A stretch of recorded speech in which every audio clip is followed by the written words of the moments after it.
بگومانونو کل شنگال گلک خانی و سرین ریکا هاتینه چاندن به TNT جلای جگدارین داعش و بوی چنده هندک کس بهنه کشتن بله نوکه اول شنگاله هزکا تایبت هیا بناوه هزا مرنه کاری اشمرگاتیه دکن و زیده باری و چنده بومبین مین رشگری و TNT جناف بنو جارک دن بو جگدارین داعش چینن لی اوان جهن هاتنو چون آوان لی هبیتن جمال ویسی برپرس هزامرنه دبیجید حتی نوکه پتری 15 تن TNT لشنگال جناف برینه و دوباره بو جگدارین داعش هاتینه درست گرن و به کمیاتین تجی امراض کن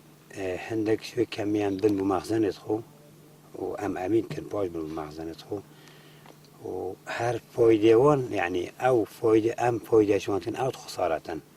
اوی تینتی از هر باون دالمه و بس هندک جهت معین یعنی هم نشن دیار کن که هم دست شول خود کن یعنی که انساناتی هم شول کن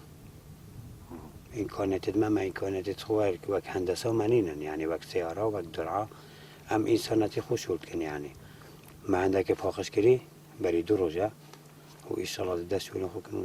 خانه دوانجی پاخش کن او پیشمرگین بجداری دراکرن و جنافبرنا TNT دا دکن لشنگاله دبیجن افکارک مروفایتی او به حز و آرزو یا خو افکار پیروس محل بجارتیه بوه چنده کو پاراستنا خلک سویل بکن خود باشی انسانیه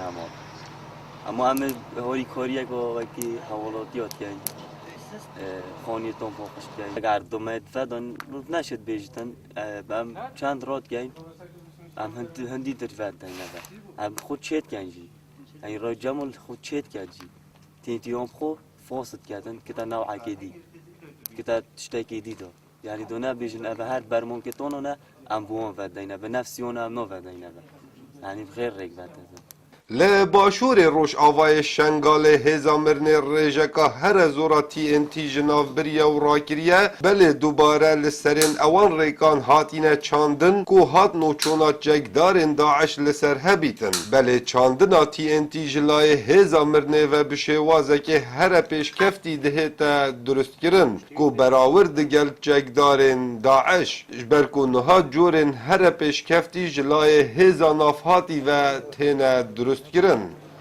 کاو عمر دنگ امریکا باجار شنگاله